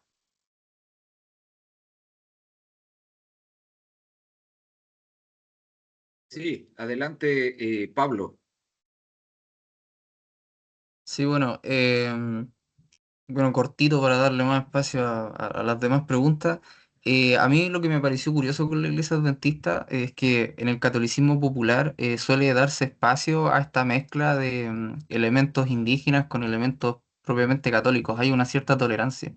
Pero en la Iglesia Adventista hubo un corte con lo que respecta a la cultura gitana. Eh, Se empezó, no en un mal sentido, pero se empezó a cuartear muchos de los códigos culturales que hoy en día solo quedan residuos o prácticamente hay un olvido al paso de 2 o 3 generaciones si contamos desde la época de los años 70. Entonces, lo que permitió la Iglesia Adventista, a diferencia de otras denominaciones, por lo menos en Chile, es de que lograron cristianizar oficialmente a una comunidad gitana. Porque antes de eso los cristianos, o sea, los gitanos solamente hablaban de un cristianismo a nivel nominal, solamente. Em, como dije al principio de la introducción, tenían prácticas ortodoxas, pero al mismo tiempo prácticas musulmanas. Entonces, más que una adherencia seria a un credo, a un dogma, a una doctrina, era tradición, más que nada. Entonces ahora con los adventistas hay una adherencia seria, oficial, a lo que es una doctrina específica. Y la iglesia adventista con su, por eso intenté buscar un término, su hospitalidad permitió eso, a diferencia de otras denominaciones. No sé cómo sea en otros países de Latinoamérica, pero por lo menos en Chile ocurrió así específicamente con la iglesia adventista. Gracias, Pablo. Adelante, Alejandro. Gracias. Pues mira, justamente aprovechando lo que estás comentando, Pablo, y para dar respuesta también a lo que dice Erika, ¿no? Esta cuestión de la interculturalidad. Creo que definitivamente en el aspecto de la Iglesia Ortodoxa, cómo llega y se inserta en el panorama americano como un panorama multicultural, entonces la Iglesia funciona de acuerdo a este congregacionalismo que es tan característico del mundo americano, ¿no? Uno llega a una iglesia y lo reciben con esta calidez, esta hospitalidad a la que menciona Pablo, que es muy característica de todas las iglesias en el mundo americano. Entonces, ¿cómo la iglesia ortodoxa está funcionando ya más bien con los parámetros culturales de Estados Unidos y al interior sigue conservando desde luego su identidad doctrinal?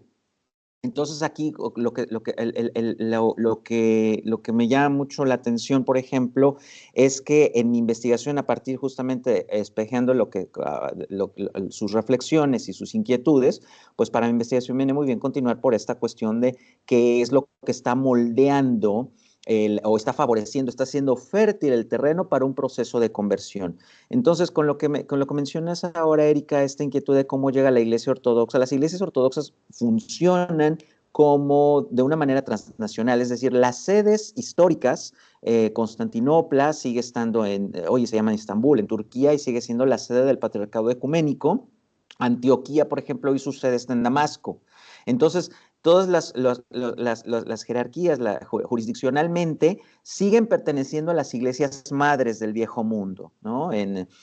Principalmente de Antioquía, de Constantinopla, de Rumania, ¿no? El Patriarcado de Rumanía, el Patriarcado de Moscú, el Patriarcado de Serbia, el Patriarcado de Bulgaria, el Patriarcado de Georgia, que son las jurisdicciones que se encuentran en el contexto americano, donde están presentes todas las jurisdicciones ortodoxas, a diferencia de los países latinoamericanos, que solo hay algunas.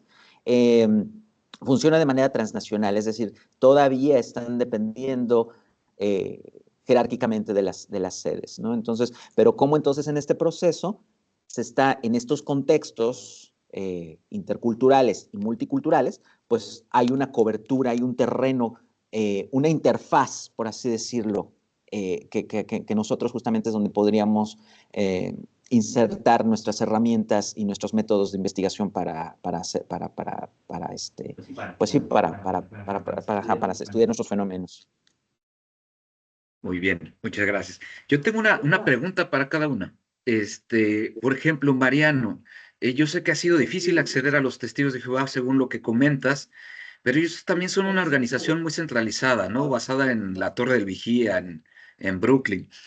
Pero ellos la historia de persecución de los nazis la he visto en sus revistas, ¿no? Que ellos la utilizan como una narrativa de nosotros estuvimos opuestos al mal. En el caso argentino ha habido una utilización de esta narrativa, fuimos perseguidos, encarcelados. La cuestión del martirio está presente en los testigos de Jehová en Argentina, la utilizan actualmente. Y también paso con los siguientes. Erika, bueno, también la Iglesia Adventista también es una estructura que es muy, de alguna manera, también tiene su sede en Estados Unidos y de ahí se emiten directivas para todo el mundo, ¿no? Entonces, ¿cómo puede haber sinodalidad? Mi pregunta es esta, teniendo una estructura muy centralizada, a mi parecer, como persona externa que no conoce muy bien el adventismo, pero por lo que me han explicado. ¿Puede haber sinodalidad en este sentido y cómo funciona? Y ahí paso con Pablo.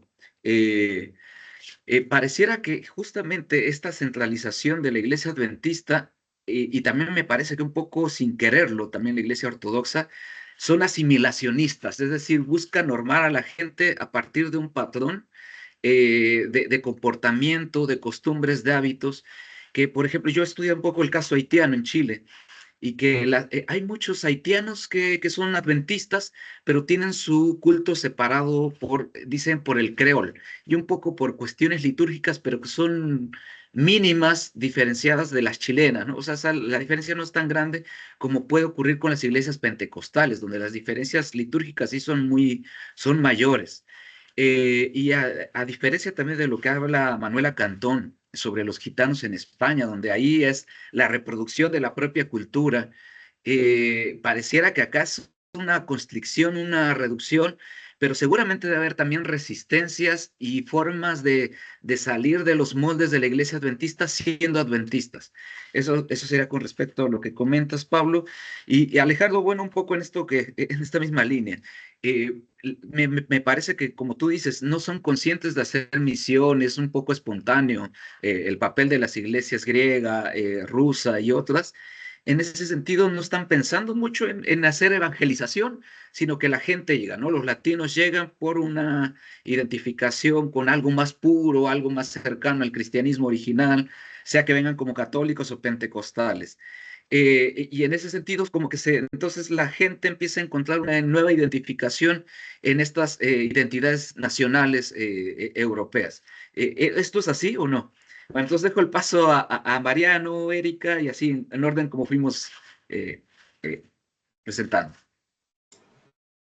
Bueno, lo respondo brevemente. Sí, efectivamente, en el caso de las revistas que vos decías, hay una narrativa o varias narrativas respecto de lo que ocurrió en Argentina. Por ejemplo, antes de la dictadura, la narrativa era, más que nada, hemos resistido a diferentes embates y hemos demostrado nuestra capacidad, nuestra fe. Por ejemplo, cuando ellos, uno de los problemas sistemáticos que han tenido en todo momento fue la detención de aquellos miembros que no querían hacer el servicio militar obligatorio o no querían portar armas y hacer la instrucción militar dentro del servicio militar, que acá en Argentina fue hasta los años 90 obligatorio. Entonces terminaban muchas veces detenidos. La narrativa o la recuperación de esos hechos era que demostraban la fe inquebrantable del propio testigo de Jehová, que era a la vez una demostración respecto de otros testigos de Jehová, pero también de la población que lo rodeaba, de los militares, del resto de los oficiales, que veían en esa detención una demostración de la fuerza o de la profundidad de la fe. Después, respecto del hecho de la dictadura en sí, hubo una narrativa que fue casi paralela al hecho, a la persecución, que fue más en tono de denuncia, ¿no? Se aprovechó el momento del Mundial de 1978, el Mundial de Fútbol, y sacó un número especial con Argentina en la tapa, donde hablaban de la persecución que estaban sufriendo. Después, con posterioridad, la narrativa volvió a esa perspectiva de recuperar el periodo de la dictadura como un momento que había desafiado, que había puesto en tensión a la religión y que ellos lo habían superado a partir de su fe y de diferentes estrategias de recuperación o sobrevivencia, ¿no? Entonces, ahí los relatos iban a, bueno, cómo resistimos a partir de la fe el embate del Estado. Entonces, cuando uno revisa las revistas, no hay una única narrativa, sino que narrativas que se superponen. Por ejemplo, uno de los discursos era, a principios de los 70, de jóvenes radicalizados y politizados que abandonaban la radicalización política para asistir a la iglesia. Entonces, la idea ahí era que los testigos de Jehová, a pesar de los desafíos y demás, podían ofrecer a las juventudes radicalizadas y súper politizadas una salida más espiritual, ¿no? Todo esto respecto a la Argentina. Así que sí, estuvo presente el caso y las narrativas o los relatos no fueron únicos, sino que se fueron superponiendo, ¿eh? Bueno, gracias, Heriberto. Gracias, Mariano. Adelante, Erika. Sí, es una interesante esta pregunta porque ahora cómo ponemos en marcha o cómo esta propuesta puede dar inicio, ¿no? Entonces, ¿por qué podría pasar el modelo representativo a un modelo sinodal? Básicamente, podría dar mayor participación directa, ¿no? Porque la sinodalidad de alguna manera enfatiza la escucha y el discernimiento colectivo, ¿no?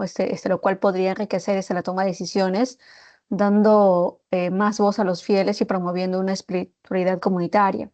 El problema con la Iglesia Adventista es que se toman más decisiones que lo que se escucha, ¿no?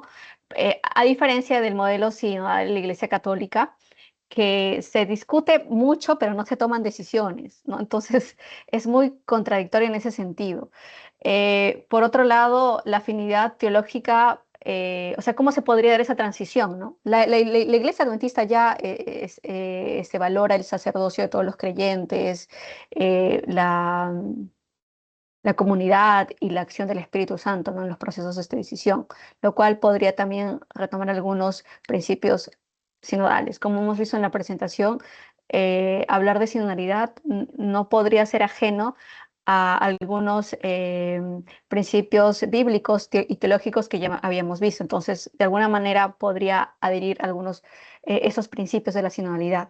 Sin embargo, no quiere decir que para la Iglesia Católica hoy en día su propio modelo sea el más ideal, porque también existen problemáticas dentro de la Iglesia Adventista que aún no se resuelven, como el problema de las por ejemplo, el tema de la ordenación de las diaconisas o de la mujer sacerdote, o el tema de los abusos sexuales, cómo han podido haber resuelto esas temáticas, o el tema de la inteligencia artificial, esas temáticas, entre otras, ¿no? Que están hoy en día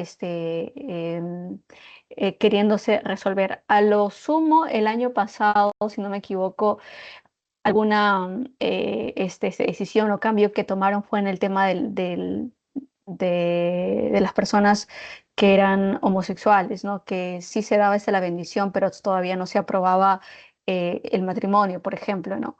Pero se toman decisiones muy, muy con mucha lentitud, ¿no? Entonces,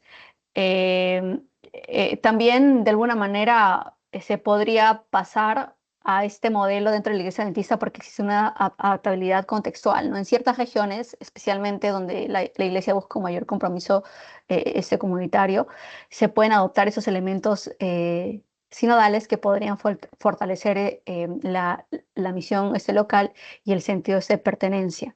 Lo que vemos también es que, por ejemplo, dentro del modelo sinodal, para que se llegue al sínodo, han debido haber pasado, dentro de la Iglesia católica, se han debido haber pasado por procesos anteriores donde se discutan esas temáticas y donde se presenten informes finales cuando se dé el sínodo. Pero en la Iglesia Adventista todo se discute en el Congreso de la Asociación General cada 5 años. Entonces no hay esos procesos previos donde cada división sudamericana, transeuropea, intereuropea y todas las 13 divisiones que tiene la Iglesia Adventista no se discuten previamente eso, ¿no? Entonces, simplemente cada delegado, dependiendo del número de miembros, va de cada iglesia, pero con su particularidad ideal, no, con su particularidad de creencia o de forma de ver los procesos eclesiásticos, pero no hay digamos, un encuentro primero por uniones, asociaciones o misión, para luego pasar a división y finalmente llegar a este último encuentro de la Asociación General, ¿no? Donde es donde se toman las decisiones. Y bueno, podría mencionar algunos más, pero no quisiera tampoco extenderme para dar oportunidad a los temas. Gracias, Erika. Pablo, por favor. Bueno, hay elementos que han impedido que una entidad religiosa particular a nivel transnacional pueda caracterizar la religiosidad de la etnia gitana. Y eso se da principalmente por dos elementos. Primero, el histórico. eh, los gitanos tienen una plasticidad cultural para asimilarse por sí solos al entorno cultural de sus países. Entonces, em, a las entidades religiosas les cuesta procesar toda esa carga histórica. Hay comunidades gitanas en Medio Oriente o en el Cáucaso que todavía tienen una espiritualidad de tinte más deísta. O sea, eso ya habla directamente de la antigüedad de la espiritualidad gitana. Y el otro elemento es de que es el lingüístico. Los gitanos no tienen una lengua sacra, ni siquiera tienen una figura sacerdotal. Entre los mapuches uno puede, por ejemplo, encontrar la figura de la machi, pero entre los gitanos no existe algo parecido. Entonces, eh, el hecho de que la Iglesia Adventista en Chile haya logrado cristianizar a una comunidad gitana, eso se debe enteramente al alcance y a la capacidad institucional de la Iglesia Adventista para administrar una comunidad, como ocurrió también en el sur de España, cuando muchas comunidades andaluzas se sentían relegadas de la Iglesia Católica, y es cuando el mundo evangélico entró a escena como protagonista. Pero últimamente han habido estudios que intentan apuntar, intentan generalizar lo que es la religiosidad gitana, sistematizarla. Y uno de los últimos libros que salió este año 2025 es de José Vega de los Reyes, que se llama El Dios de los Gitanos, Yunque, Clavo y Alcayata. Y él da a entender que la religiosidad gitana tiene que ver más con aspectos consuetudinarios que propiamente espirituales, por así decirlo. Tiene más que ver con elementos tradicionales, con elementos costumbristas, con elementos de un mundo terreno, por así decirlo, intentando explicarlo en pocas palabras.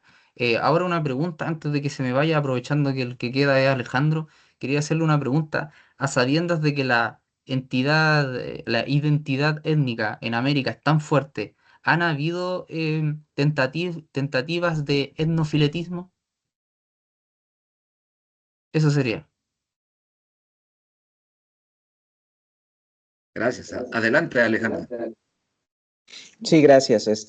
Pues me parece que sí. En el caso de Estados Unidos, mira, la cuestión del etnofiletismo como una, discerniendo la misma como una herejía, es decir, no nada más una cuestión meramente cultural, sino también doctrinal, de dar prioridad a una etnia en el posicionamiento social de los creyentes a nivel global, pues definitivamente sería muy arriesgado señalarlo, pero en la praxis sí se da sobre todo no un etnofiletismo, sino un cierre de filas en ciertos pueblos para dar acceso a nuevos creyentes a las iglesias ortodoxas. El creyente, por ejemplo, y aquí uniendo la pregunta a lo que señala Edilberto, es que se transforma. El creyente, toda mi investigación apunta a que la agencia está completamente depositada de manera individual, de manera personal en cada converso. Al menos en el caso que estoy estudiando en Nueva York. En Miami es una situación un tanto diferente porque hay familias latinas que están muy bien instaladas en ciertas parroquias griegas, por ejemplo. Pero Miami es un contexto diferente. Me parece, por eso tomé el caso de Nueva York, porque me parece que ilustra de una manera más clara lo que en cuanto a sociedad occidental, ¿no? Y aquí vendré un poquito a lo que me decía Erika, cómo funciona la iglesia ortodoxa en el mundo fuera de sus tierras, ¿no? Como por eso tomé Nueva York. Entonces, sí, definitivamente hay un proceso de transformación personal del creyente de volverse ortodoxo, aunque sea paulatino, ¿no? Como este esfuerzo de poner una silla para improvisar un altar de oración, digo, hay creyentes, hay conversos que tengo material también de fotografías que ellos me dieron, sus altares ya están muy bien terminados, ¿no? E igualan a los de los creyentes nacidos en la iglesia ortodoxa. Pero sí hay este proceso de transformación y sin embargo siempre va, bueno, en el contexto americano es como fácil cubrirlo, ¿no? Porque el congregacionalismo que es tan abierto de dar cabida a cualquier persona que se siente en las bancas de cualquier denominación, pues opera de una manera muy fuerte. No, eres bienvenido, pero no vas, en algunas iglesias esa manera de darle la bienvenida, de tenerlo ahí como una persona agradable a la congregación y parte de la congregación, va a ser matizada en algunas otras por la cuestión étnica. Los griegos son extremadamente étnicos. O los rumanos, por ejemplo, para el caso que tú estás estudiando, la iglesia rumana es sumamente étnica y no tienen un orgullo nacionalista como los griegos. Los árabes, por ejemplo, los sirio-libaneses no son nacionalistas y tienen una manera de interactuar étnicamente como de clanes, ¿no? El mundo sirio-libanés es más como de actuar como que en esta manera de clanes y hacer estas redes de parentesco entre familias, mientras que los griegos sí son más cerrados y más herméticos a decir nosotros como en este nacionalismo y en esta cuestión étnica también, ¿no? Entonces, pues los latinos que entrevisté en estas parroquias griegas, por ejemplo, aquí viene mi categoría de estudio, ¿no? Se insertan y dicen, bueno, es que el mundo griego es muy buena onda, como decimos en México, son muy agradables, porque ya le saludan en griego. Las señoras griegas saludan al converso en griego, lo hacen de alguna manera sentirse conectado, bienvenido desde lo griego, pero nada más por el saludo ya todo el mundo griego es bonito. Entonces, esta categoría teórica me ha servido mucho para eso, ¿no? Entonces, pero sí, definitivamente creo que en nuestros casos, ahora, por ejemplo, con Mariano, ahorita que estaba exponiendo, me acuerdo porque uno de mis sujetos de estudios es testigo de Jehová y pude ver reflejado todo el contenido de la investigación de Mariano en el perfil de este chico, ¿no? Que además fue excluido del mundo de los testigos de Jehová con un juicio religioso, y la ortodoxia justamente aparece como ese sistema que lo recibe con los brazos abiertos, pero ese chico no llega a una iglesia griega, llega a una jurisdicción americana, ¿no? Con un perfil más americano, donde pues justamente encaja pues de una manera más orgánica. Muy bien, lamentablemente se nos terminó el tiempo, pero ha sido un gusto conversar con ustedes. Creo que quedan varios temas. En algún momento va a haber una convocatoria para algunas memorias. Se hará la convocatoria por correo dirigida a ustedes. También van a llegar en las siguientes semanas su constancia de participación. Y reitero el agradecimiento en nombre de todos los organizadores de las jornadas. Muchas gracias por todo. Saludos y muchas gracias a todos. Gracias a ti, Gracias. Edilberto, por la oportunidad. Gracias a todos. Hasta luego, Hasta luego. gracias.